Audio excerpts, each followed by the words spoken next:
everyone, and welcome back. As always, I'm your girl, Candy Washington, and we are about to have a fun kiki about the Real Housewives Ultimate Girls Trip Season 2.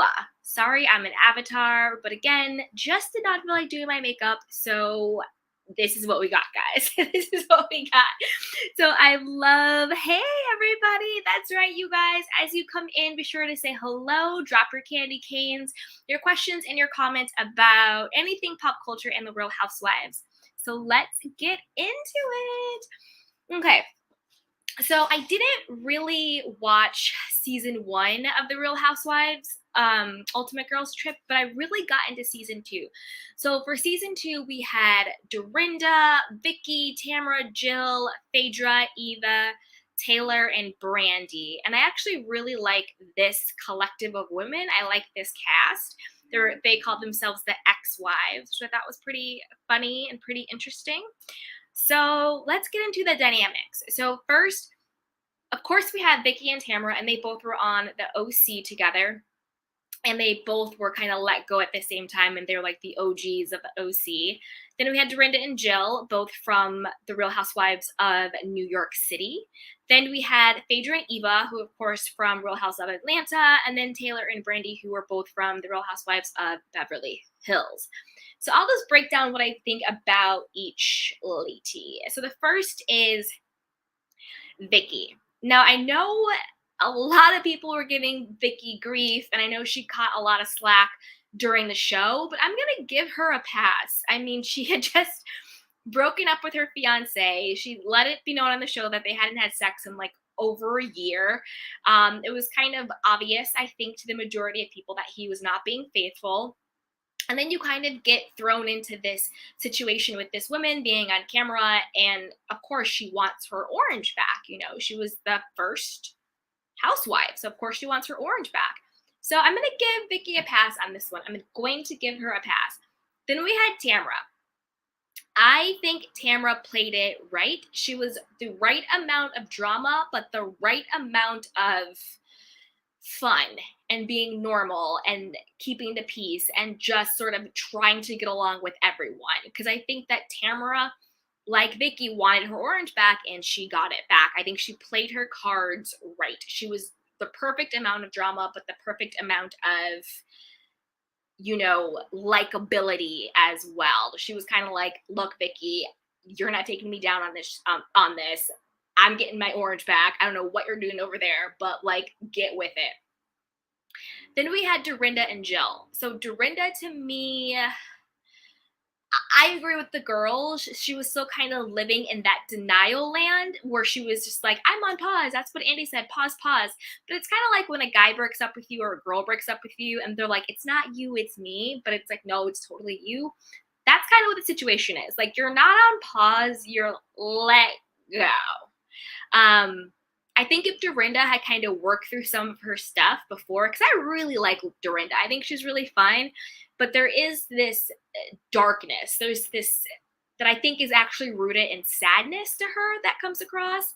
So there's definitely that was happening. And she was also drinking a lot and like with the whole rules of the manor and all of those things. I think it was either Vicky or Tamara who said after that if they do it again, it should be on a neutral territory. And I think that's true. I think it's always a different dynamic. It's a different energy when someone's hosting something. Whereas with the other seasons, like season 1, they were in Turks and Caicos. And then in season 3, I think they're going to, I don't know where they're going, but they're going to like Greece or somewhere, Belize or somewhere like that, but it's all neutral. So I think that having it hosted at Bluestone Manor almost set Dorinda up to fail. Given her personality and given how she is, I think it almost set her up to fail in that sense because she felt like she had to host. And there's a very different energy you bring when you are hosting versus the energy you bring when you are just equals on a girl trip at your Airbnb, at your whatever, just chilling, right? It's a different vibe. So then we have Jill, Thirst Monster Jill. I like Jill. I think she's funny. I think she's cute. I think she was also kind of felt like she was kind of in that host role too, but even though like it clearly wasn't her home. But I like Jill. I think Jill desperately wants to be back on TV, but I think all of them do. That's kind of why they're doing Ultimate Girls Trip, because it's almost like a trial to see if they can get back on TV. Um, so I like Jill. I don't think that she's that as annoying as people think, or as she comes across. I do think Tamara kind of went in a little bit too deep when she called Jill a thirsty bee, for when Jill spilled the beans that Tamara was coming back to Orange County. So I thought that was a little bit over the top, and that was a little bit too much, because yeah, was it weird for Jill to like on her like private Instagram or her paid Instagram to say like, hey, breaking news, Tamara's coming back to the OC, because Tamara wanted that moment. Yeah, I get it, but there were already so many articles out there confirming that, or at least like saying that it was confirmed that Tamara was going to be back on the OC. So I don't know why she came so hard on Jill when it was already out, and it was already like spilt the beans. It's already out, so who knows? Anyway, so now let's go to Phaedra and Eva. So Faye, I liked Phaedra on here, but honestly, I felt like she was kind of flat. I don't think she was being her true personality. I think she was being very church lady Faye. And it's almost like Tamara said, like she didn't open up about anything really personal. She said she was dating someone, but kept it very close to the vest. And it just seemed really, I don't know, like, I don't know. Phaedra just seemed really flat to me. Like she was just there. Like if you actually took her out of the whole season, the only thing you would miss would be like prayer and church at the end. Other than that, I don't really know what Phaedra brought to the show. I don't know. Like sure, she has some like fun one-liners every now and then, but like I don't really know what she brought to the show, because she wasn't really being, in my opinion, her true self. And then at the end, she's like, oh, it's so nice to like be accepted, and I don't have to be on the defense with these women and blah, blah, blah. But I think that, and I get what she's saying, but I also think that sometimes it's easier not to be on the defense with people that you don't have history with, If someone you don't have history with, it's easier not to be on the defense, unlike, the women of Atlanta that she has the history with. So who knows? And then there was Eva, Miss Mother Teresa, weed smoking Eva. I liked her. I thought she was cute. I thought she was funny. I thought she got along with everybody pretty well. She was a great peacemaker. She was like, this is not guaranteed a full-time job, so let me continue to do my little podcast, do my little videos in the morning, do my little morning show. Let me keep that paper, let me keep that bag, and then do a fun kiki with these ladies. I thought the moment between Phaedra and Brandy, when it came to the whole mangina comment, this is how I took the mangina comment from Brandy to when she was talking about Eva's husband. So she's like, oh, I thought he'd been a mangina. I thought a mangina, and I don't believe this about men, but I think this is what Brandy was saying. They're kind of like weak beta men, a mangina, which is so wrong. It's derogatory to women, and it's also derogatory to men. Like, oh, you're weak, you're kind of like the P word, like a mangina is like a P word. And then when she saw that, no, Eva's husband's actually like very alpha, very masculine, very attractive, very all of this. She's like, oh, well, I thought he was, basically she was saying, I thought your husband was going to be the P word, the P blank SSY word, right? A mangina, but he's not. And that was very, very disrespectful. And it's like, Brandy, your insecurity is showing, your jealousy is showing, all of this is showing. Like, Brandy so wants love and to be loved and to be accepted that she says all these things and kind of pops off, and everyone just gives her a pass, like, oh no, she's really sweet, she's really kind, blah, blah, blah. No. I think Brandy's lying about Denise.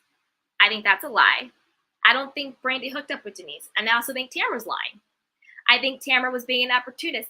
Hey, Misty, what is up, sweetheart? She says, hey, Candy of the Candy Canes. Hey, sweetheart, how are you? That's right, you guys. As you come in, drop your candy canes and say hello. And any questions or comments you have about the ladies. I'm just running my mouth talking about the girls. So I do think that Tamara was lying on Denise, and I think Brandy was lying on Denise. Okay, now Taylor, Miss Tay Tay. I thought Taylor was interesting. Um, I also thought that the beef between her and Brandy dragged on too long. Like it was just a little bit too long, bringing up stuff from 2 decades ago and everything else. Miss T, I agree with you 100%. He says Tamara just wants to be back on. Exactly. Exactly. I agree with you 100%. I think Tamara was going to do and say anything she had to do to get back on TV. And I think she said the whole Denise thing for relevancy. 100%. Because even when, who was it that asked her, who was like, oh, well, who do you believe? And what she said, she was like, oh, Denise. But then she came back and was like, oh, no, I mean Brandy. And it's just like your first authentic, filtered response was that you believe Denise, because you said Denise at first. And then she went back and was like, oh, no, Brandy. Like, I don't know. I'm kind of like how people, when they're drunk, they say what's on their mind. I'm kind of the same way here. Your first response was that you believed Denise, but then you backtracked and said it was Brandy. And again, I think her story doesn't add up either. If you're saying you've been good friends with Denise for 10 years, and Denise has never come on to you in that whole decade, but then all of a sudden you're saying Denise is coming on to you at BravoCon, at the place where all the people who are speculating about what happened is at, all of a sudden now she's telling you to come up to the hotel room. Like, miss me with that, Tamara. And Tamara got her orange, so she did what she had to do. She also threw Vicky under the bus. She's like, Vicky, I'm not getting on your, negativity train. Do I think Vicky was a Debbie Downer? Yeah. But at the same time, she was going through a breakup. And I think that they were all just like, oh, clearly Steve's cheating on you. Get over it. Don't worry about it. And it's always easier when you're not the one who's going through the breakup, or if you're not the one in the bad relationship, to say like, oh, they're a horrible person, just get over it. But when it's you, like, I highly doubt if Eddie was divorcing Tamara, she would be like, oh, let me just get over it. You know what I mean? So Miss T says Taylor is mad at Brandy for why? Could it be jealous? She wants that to be that free. She wants to be that free.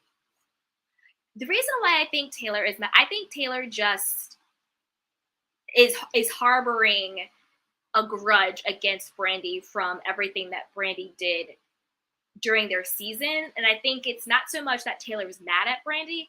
I think Taylor just doesn't like Brandy. And I also think that Taylor needed some type of storyline, some type of drama, something to stir up the pot. Clearly all of them are there because they want their peach or their diamond or their whatever back, right? They want to all be back on, or else why would you go on this, girls trip, unless you want to prove to Bravo that they should bring you back. So I think with Taylor, she kind of, the only person in the cast that she had any type of drama or beef with was Brandy. So I think Taylor was harping on it because she needed some type of drama, some type of storyline to bring to the show to be relevant. I don't think Taylor is actually mad at Brandy. I think Taylor just doesn't like her. And so then she used all of that to make a storyline. Because to be honest, I don't like Brandy either. Hey, Miss T, yeah, just because she said come over. Exactly. Like, if I'm at BravoCon or I'm anywhere and my good girlfriends are there, I'm going to be like, hey, girl, come over. Come to my cabana. Come to my suite. Come to my hotel room. Let's hang out. Let's do some shots. Let's chill out, Of course, you're going to say to your good girlfriends, come on over. And if Tamara is saying that she's known her this whole time, why would she not say that? Tamara's actually the one who's the thirsty bee. If we really think about it, she's getting on there calling Jill a thirsty bee, but Tamara's really the thirsty bee. She was not there for Vicky. She completely, I think, lied about the whole Denise thing. You know what I mean? And she got her orange back. Hey, Missy says Vicky should have sat this season out. I agree 100%. I also kind of think Dorinda maybe should have too. Actually, you know what it is when it comes to Dorinda? I'm not sure if she should have sat it out. I don't think Bravo did this on purpose, but I think the fact that Dorinda was hosting it at her place at Bluestone Manor put her at a disadvantage because it's a very different experience and energy when you're hosting something versus you're just one of 8 girls in an Airbnb, or you're just one of the girls, at the hotel or at the, rented out mansion, right? It's a different energy, it's a different dynamic. So I think that Dorinda probably would have done a lot better if they would have done it like like an actual girls trip to like Turks and Caicos that they went. And then season 3, I forgot where they're going, but they're going someplace exotic, right? So I think that having Dorinda host it really did a disservice to the energy and the dynamic of it. I agree. I think Vicky should have sat it out because I think having the whole thing with Steve implode right when they're going on the trip is a lot.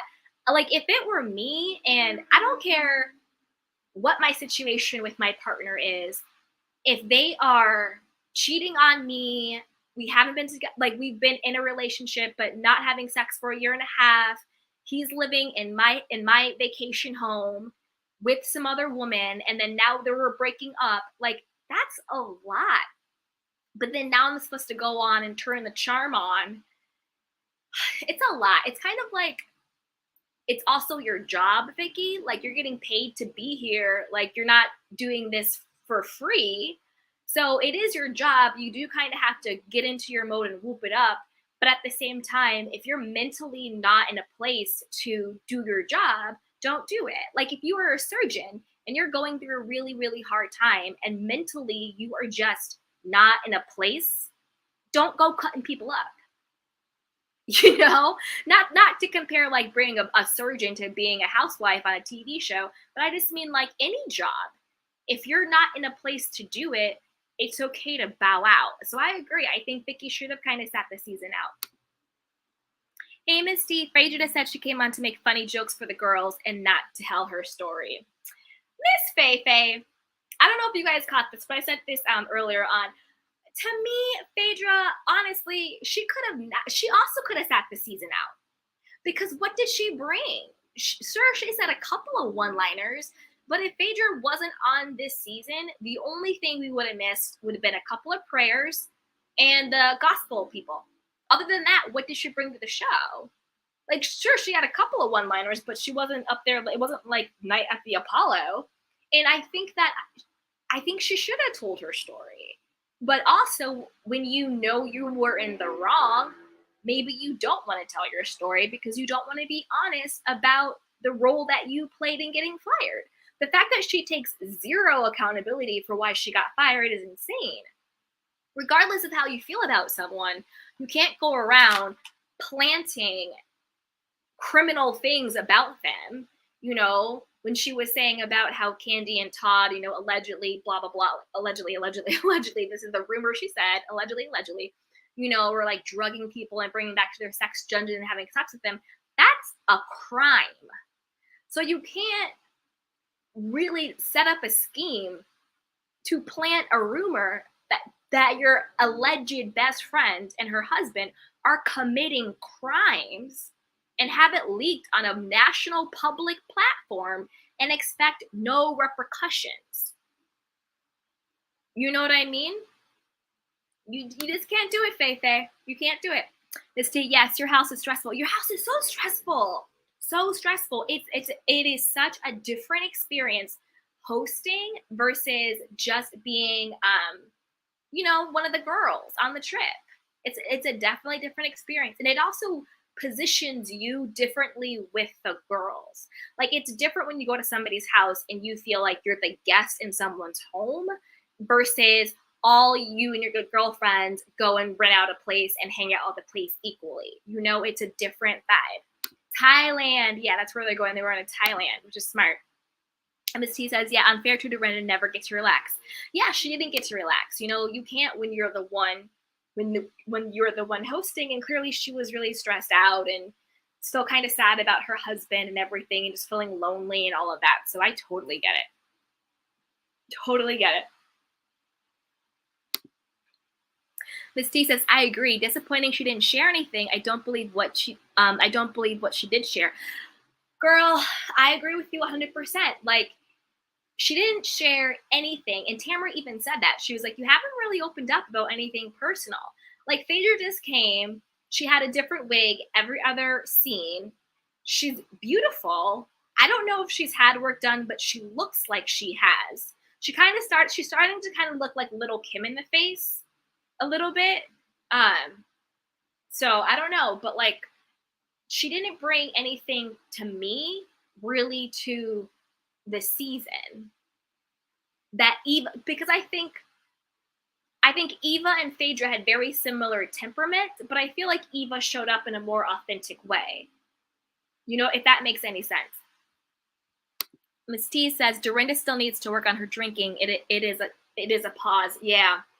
No, I agree with you 100%. She definitely still needs to work on her drinking, because it's like she drinks a lot, and when she does drink, she goes to a darker place. Like, there was no softness to Dorinda this season. It was just like an edge. She had no softness. She was flip-flopping, going from one mood to another mood. She was drunk a lot. She was licking her hands and putting it in food. That to me is not the vibe. She still seemed really angry. And of course, under anger is hurt and sadness and disappointment and all of those things. But yeah, she just seemed really angry still. And I don't think she's worked through those issues. Miss T says Phaedra is starting to look plastic. Yeah, she's starting to get the Michael Jackson, Khloe Kardashian, little Kim look to her face. That almost like cat look. Yeah, I think she needs to watch that and kind of be careful before that goes off the deep end. Hey, what is up? Hey, Sun Scientist. Hey there, Candy in chat. So glad I caught you live. Yay! Thank you for coming, sweetheart. Woo! Your avatar looks beautiful. Thank you for coming through. I appreciate you. Yeah, so, but also, you know what it is? I also think it's because Phaedra has a lot to hide. Like, did you guys see her on Dubai when she went to go meet with Carolyn Banks and Carolyn's cousin? And they're like, oh, we're doing real estate business in Dubai and we've done a lot of business together. What? Like, I'm so confused. Like, and again, I don't like to count people's money, but since they're on reality TV, where is Phaedra getting the money to buy property in Dubai? Like, does she still practice law, like, for real? And she hasn't been on reality TV in a couple of years, more than a couple of years, right? I guess unless she was doing like other little spots other than the Ultimate Girls Trip. I haven't really seen her. Maybe she's been popping up here and there. And then, is she still in the mortuary business with the funeral homes and all that? Is that real? Does she have like a real space? Like, what does Phaedra really do? Because even when she was on the Real Housewives of Atlanta, when Candy's ex assistant came to her, that even seemed fake. Like, she was like, oh, I did a sketchy calculation. If I go to a lawyer and they tell me that they do a sketchy calculation, I'm out the door, because that makes no sense. So who are Phaedra's clients? And then remember way back in the day when she used to represent Sheree against Sheree's ex-husband, and he was representing himself, and they showed what happened, and he actually beat her in court, and even though he was representing himself. So where is Faye getting Dubai money from? Because I don't think it's cheap to buy property in Dubai. So who knows? Hey, Sunshine. That house was way too stressful. I would have been outside smoking with Eva. Girl, I don't smoke, but I would have started. I don't smoke, but I would have started. Miss T says, Phaedra, stop practicing law. Exactly. So, like, where is this Dubai money coming from? Unless, let me put this disclosure up real quick. Allegedly, what I'm about to say is not fact. It is just my conjecture. Allegedly. What if maybe she, because Apollo went to prison for white collar crimes.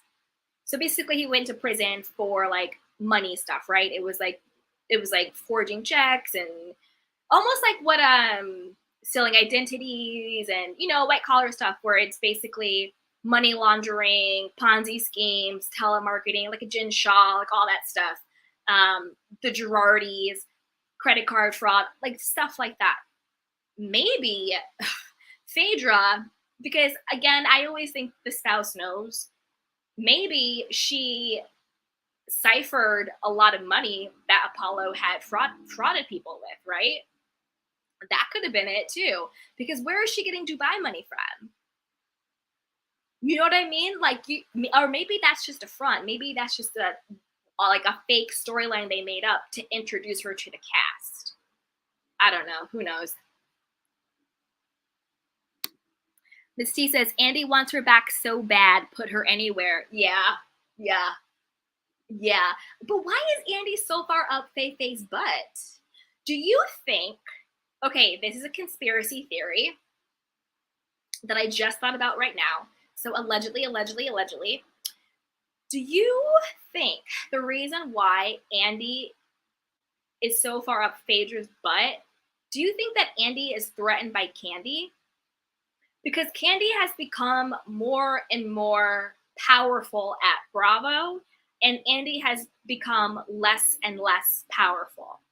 I stopped watching Real Housewives of Atlanta, so I don't know what Andy's sort of disposition with Candy is. Because I don't know, like I don't know if they're cool, if they're BFFs, but maybe he wants Phaedra back so bad because he wants Candy to be bothered because Candy really has gotten more and more power.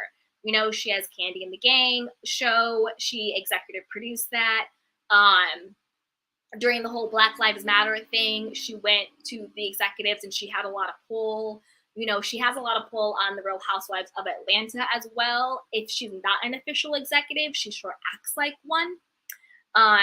So that's right. Yup, that's right. Yup. Andy is scared of her. Exactly. Yup. Because Candy makes Bravo a lot of money. Exactly. So maybe he's being, a little bitchy about it, Maybe he's just like, oh, you are climbing the ranks, and we all know Andy's star at Bravo has been diminishing over the years and over the time. What Happens Live ratings aren't that great. He has less power over the Housewives franchise. So maybe he wants Faye Faye back because he has an issue with Candy. Who knows? Who knows? What else is up? So Vicky, Tamra, Dorinda, Jill. I like Jill. I like Jill. I do think she's thirsty, but I don't think she's thirsty in a malicious way. I think she's thirsty like the rest of them are thirsty. They just want to be back on TV and back on the show. I don't think that Jill is malicious at all. Brandy can go kick rocks. Brandy is also starting to look plasticky. She's also starting to get that over filler, too thin nose situation going on. So who knows? All right, you guys, I think we covered it. Anything else we want to chat about? Any other person we want to dish on? Any other drama? But I think we covered the ladies. It was a great season. I'm definitely looking forward to, well, I might be looking forward to season 3, but I really can't stand Heather, and I can't stand her little cousin sidekick. What's her name? Whitney. Ugh, can't stand the two of them. So we'll see. But what's her face replaced? Who did Portia replace? Because someone at the very last minute couldn't film. But now Portia's joining them. So we'll see what's going on with Portia. But that's it, you guys. Thank you so much for having this fun kiki with me about the Real Housewives Ultimate Girls Trip. So if you've had fun, be sure to subscribe to my channel, like this video, and share with a friend, because a kiki is always better with community. As always, I love you guys.